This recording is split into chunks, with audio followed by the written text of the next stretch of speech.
Here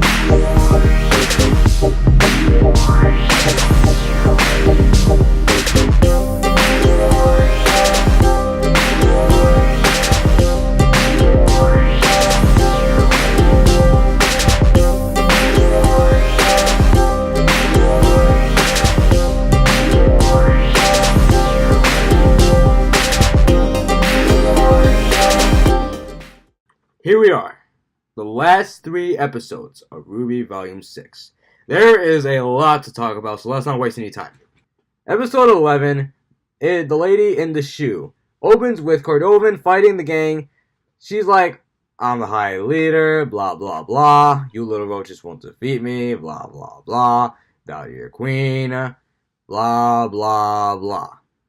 She fires at the ship that has Weiss and Maria on it, but then Ruby counters it with Crescent Rose. Look at that face.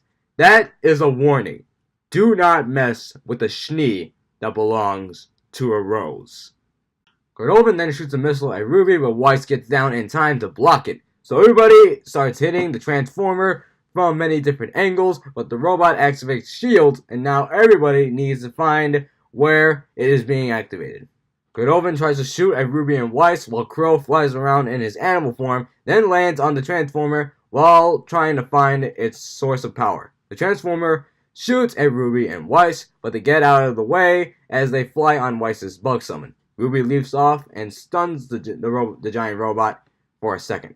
Ren jumps on the giant robot while Jean and Nora attack from the ground. Ruby slides to the windshield part of the robot. Cordovan knocks her off the giant robot. And just before Ruby falls to her death, Weiss catches her and says, "What if I didn't catch you?" And Ruby just smiles back and says, "I knew you would."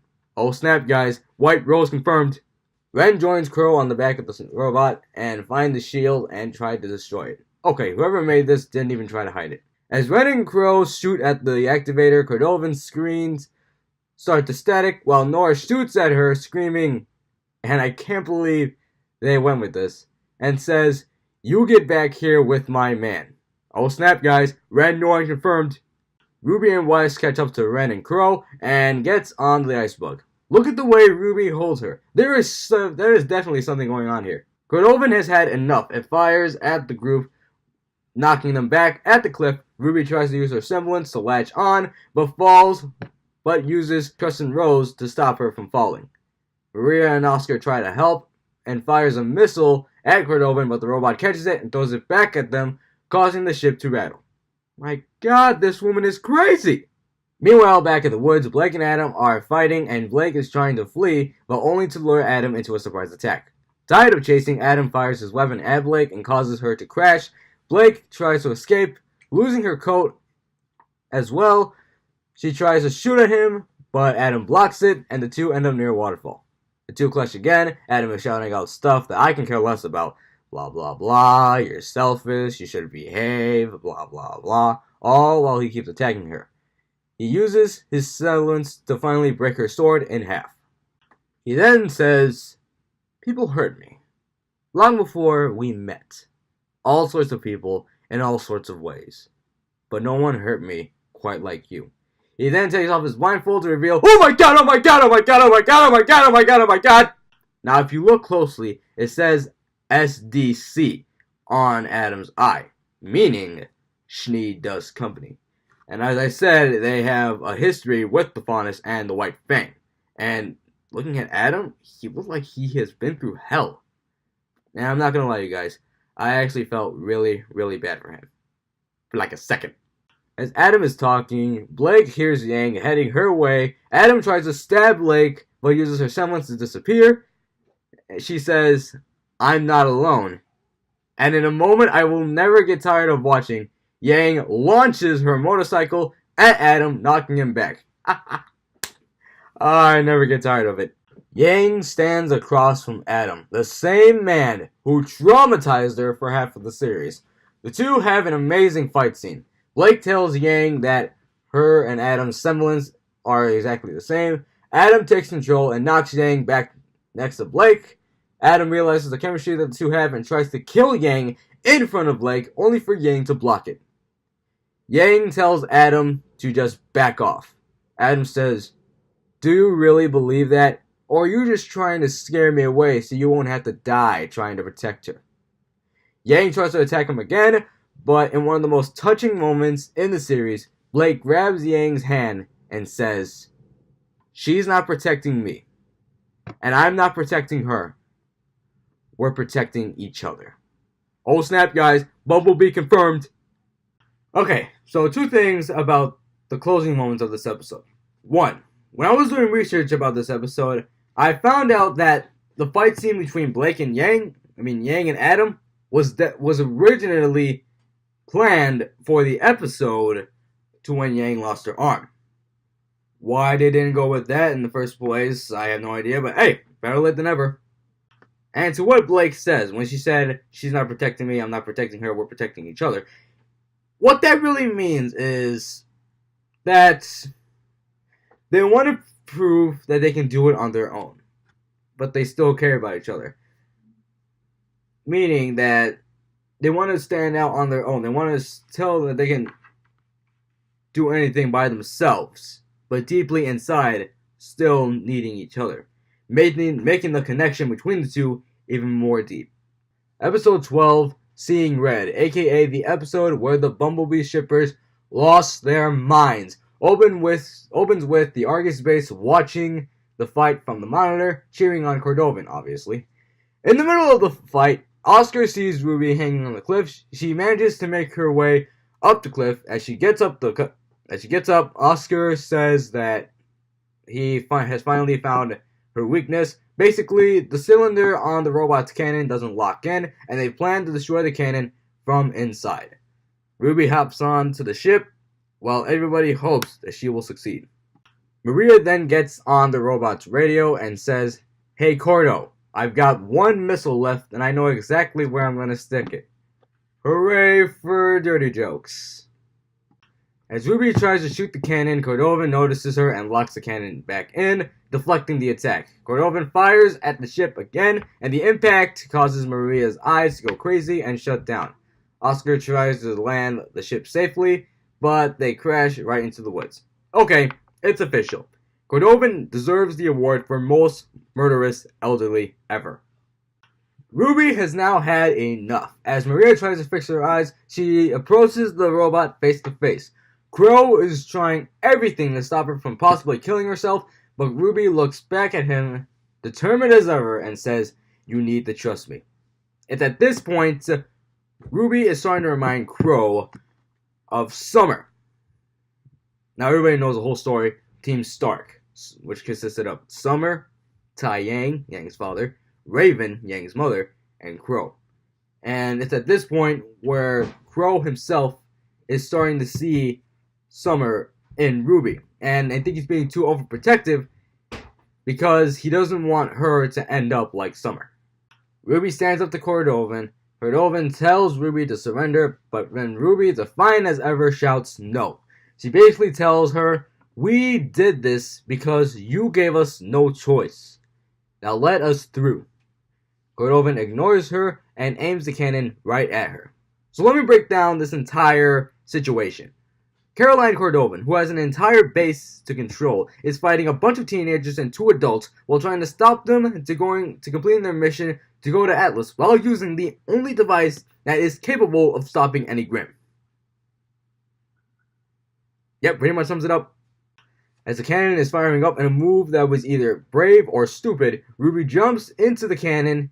She gets right up to the activator and shoots it, causing the cannon to explode from the inside and launching her out of the cannon. The robot is finally destroyed. Girl catches Ruby, and in relief she says, "Told you," and at the same time, Maria gets the ship working again. And if you ask me, Cordovan needs to be demoted. I mean, seriously, she unleashed a giant robot on a bunch of kids. What the heck? Meanwhile, in Blake, Yang, and Adam news, Blake and Yang standing across from Adam. He says, "You know, she made a promise to me once that she'd always be by my side." Yeah, and then you lost your mind and she left. Get over it. The two start attacking Adam. Blake tries to attack Adam with her sword, but Adam deflects it. Yang tosses the gun part of Blake's sword back at her and clashes with Adam's sword, The impact causes her to hit the wall of the waterfall, holding on for dear life. And now it is between Adam and Yang once again. As they glare at each other, Adam says, "Moment of truth, Yang. Do you think you're faster than you were at Beacon?" "Oh, you bastard!" Adam tries to attack Yang, but keeps dodging his attacks. He then shouts, "What does she even see in you?" Well, let me think. She doesn't kill millions of people. She doesn't terrorize a village. She doesn't attack her loved one. She doesn't torment her. Should I keep going? Adam unleashes one more attack on Yang while using his semblance. Just when it looks like another death is about to happen, Yang catches Adam's sword with her hand. The robot one, not the human one. Yang launches Adam with one punch. Adam gets up and tries to attack, but oh shoot, Yang's got his sword. Yang looks back at him and says, "I may not be faster, but I'm smarter." Oh shit! Oh shit! Oh shit! Yang throws Adam's sword over the bridge. As Adam fails to catch it, Blake shows up out of nowhere and Shoryukens Adam. Adam and Blake runs to Blake's sword. Blake gets it before he can, while Yang grabs the other blade, and now both girls charge at Adam. But I mean, come on. They're gonna find some way to make Adam get out of this. He's gonna duck, or he's gonna dodge, or they're gonna miss, and Blake and Yang impale each other, because at this point, they're never killing off Adam. I guess we're just stuck with a few more volumes in the near future involving Wow, they actually went with it. Adam's dead and gone from the series. Okay, excuse me for a minute.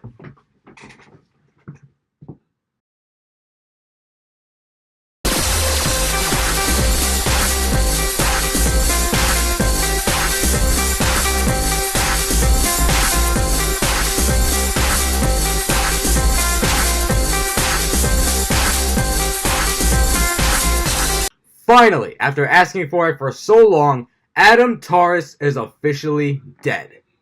Game over, yeah!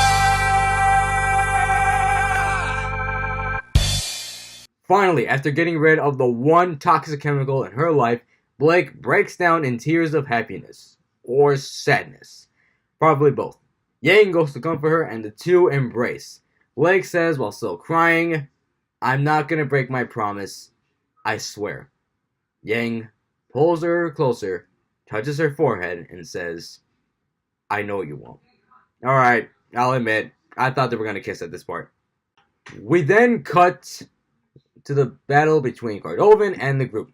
Cordovan tries to get up, but she can't because she has an entire robot arm completely covered in ice. The entire group tries to leave as Cordovan tries to send in reinforcements, only to know that the base has been trying to get a hold of her because Argus is about to be attacked by an army of Grimm. And at the forefront, a giant Godzilla Grimm. That's okay. With the strength of Cordovan's cannon, surely should be able to blast those Grimm into death, right? Oh no. That's how you know you fucked up. That's how you know you fucked up. Episode 13, the season finale, Our Way, opens with Cinder and Neo with some new getup requiring a Mistral airship. But Neo uses her semblance to turn it into an Atlas airship. If Tortrick was still alive, he would be so proud. Cinder and Neo get onto the ship, and Cinder says, "You know, Neo, someone once asked me if I believe in destiny. And I'm happy to say that I still do."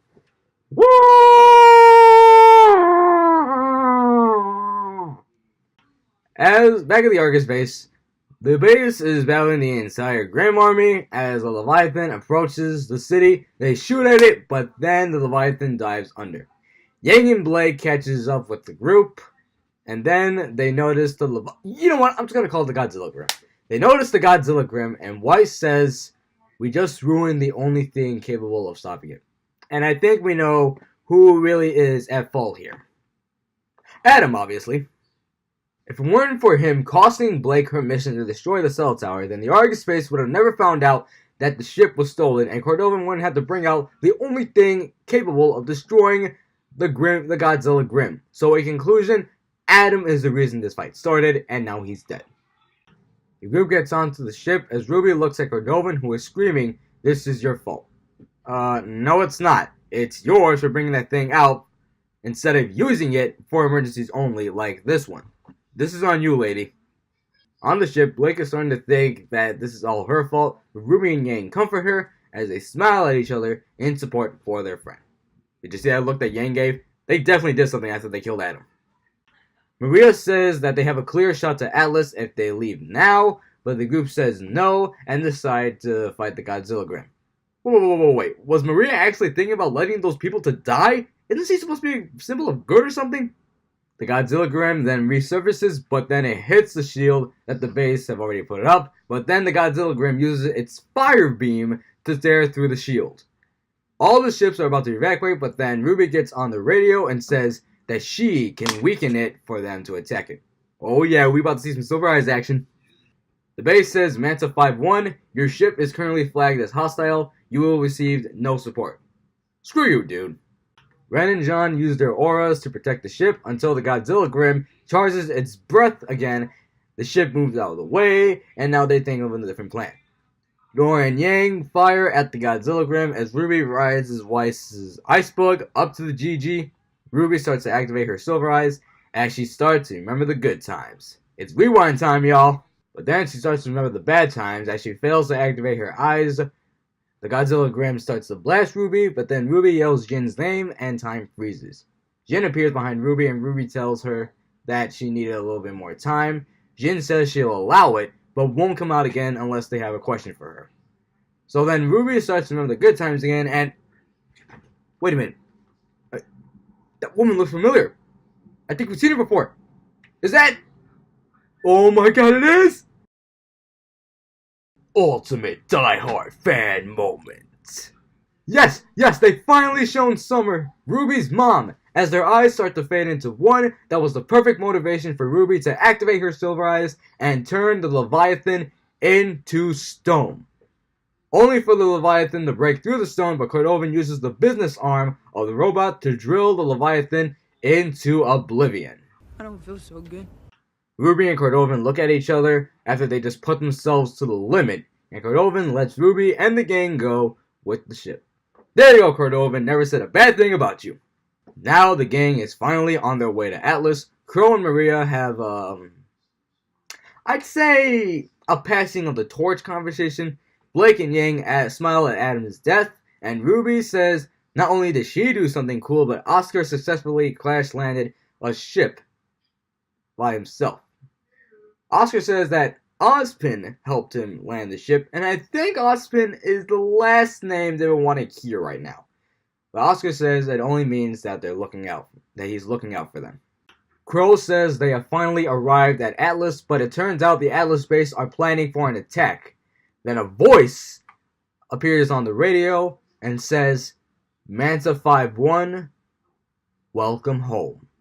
And the reason why that's important is because it was in Cinder's voice. And that is where we leave off for the next volume. And that was RWBY Volume 6. So many great things. Wait, what? There's more? Yeah, there's more. There's an end credit scene.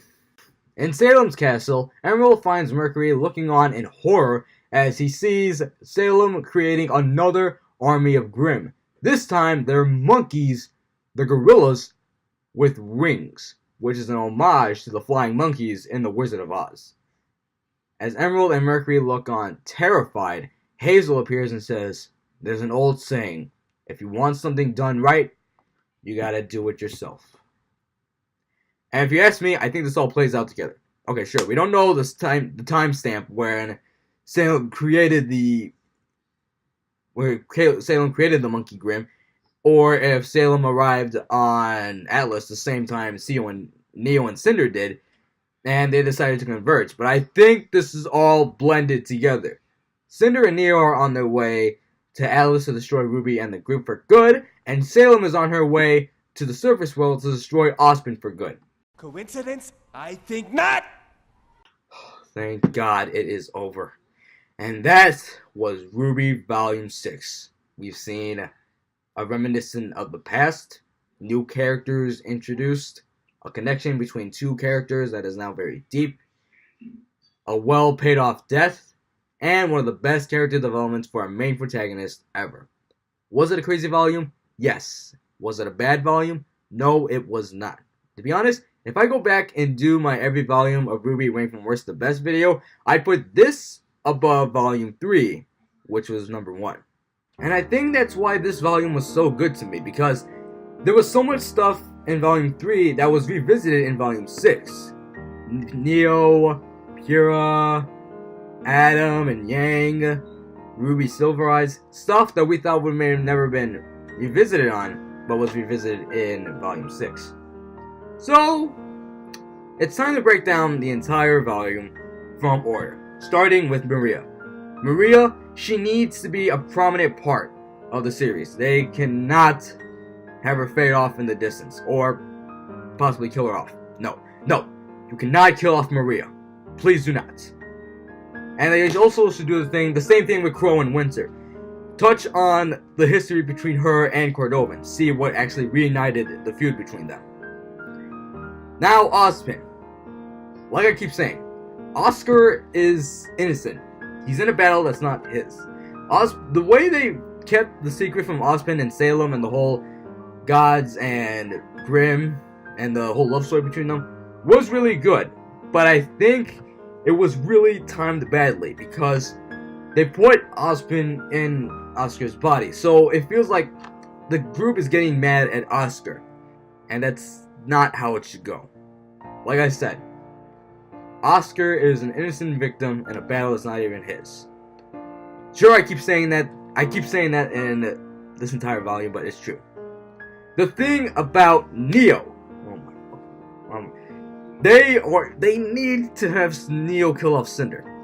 The thing is that, oh my god, like it's so convoluted that I can't even talk about it.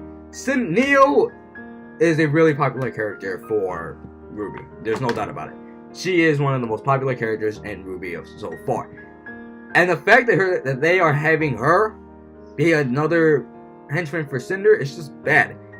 Neo, imagine what she can do on her own, not what she can do with Cinder. They need to have her kill off Cinder ASAP in Volume 7. The thing about Pura, you guys saw in part 1 that I almost had a heart attack expressing my feelings. Like I said, if they do the whole thing where Pura is the Epsilon to Jean's Carolina, that would be really good, but I'd rather go for the whole resurrection thing. Also, I just want to take a moment and congratulate Jeff Williams and Casey Lee Williams for the amazing soundtracks for RWBY they always pull off. No matter what volume it is, no matter how bad or how good the volume is, they've always seemed to make it better with music. And that I applaud for. The thing about Adam. I praise you, Carrie Shawcross and Miles Luna. That was perfectly done. And as for you, Adam Taurus, I've got 2 words for you. Deceased character. I just want to get this out of the way now. I don't care if you think Adam's death was premature. Because, to me, I had everything to understand about him because of Blake. Because of the whole history between them. And the reason why Adam's death is so interesting to me, is so satisfying to me, is because it was caused by the 2 people that he put through hell.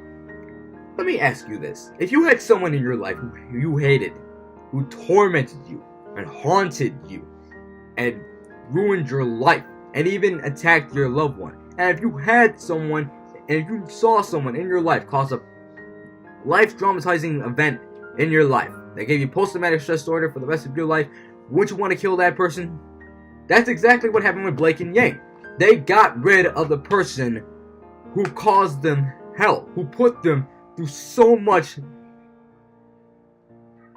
miserability, that at the end they said, enough, we don't need you anymore. And I just want to say this.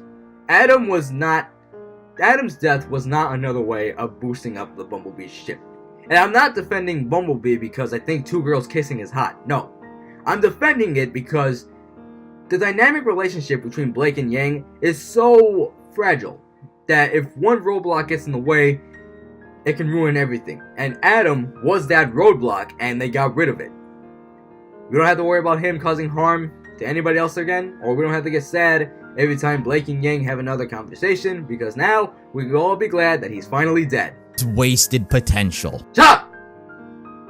What they did with Mercury and Emerald. If I were Mercury and Emerald right now, I'd get out of there right now, because Salem is now losing her mind.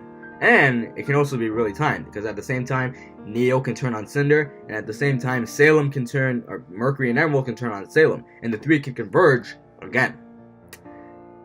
Hopefully that happens. So, the thing with Summer, they're on the right track. Now, what they need to do is reminisce on Summer. You know, how good was she a leader? What was her connection like with Ty, Crow, and Raven? And how did she die? That's the most important one. And finally, what I've noticed in all of the volumes, there's always one character where the volume revolves around. In Volume 1, it was Ruby, of course.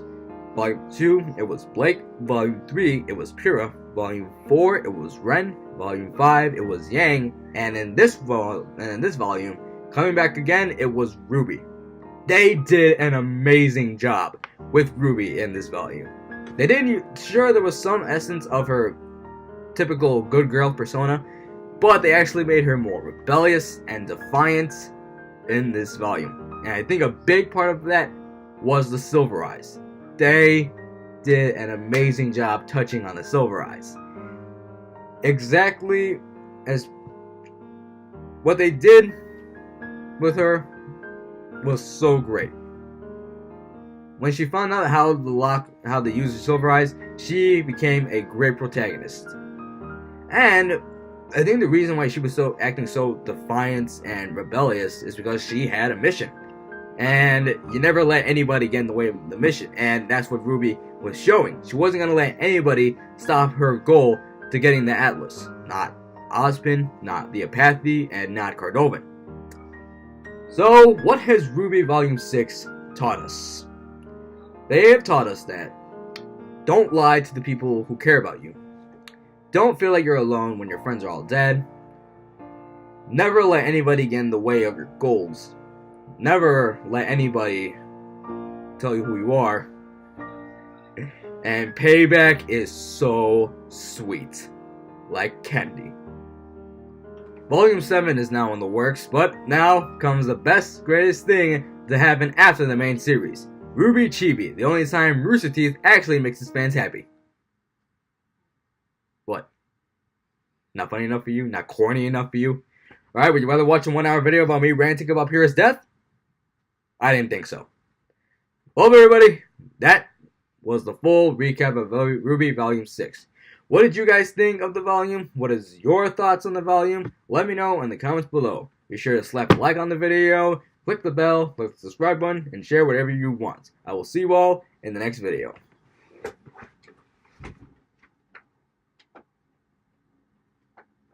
One last time.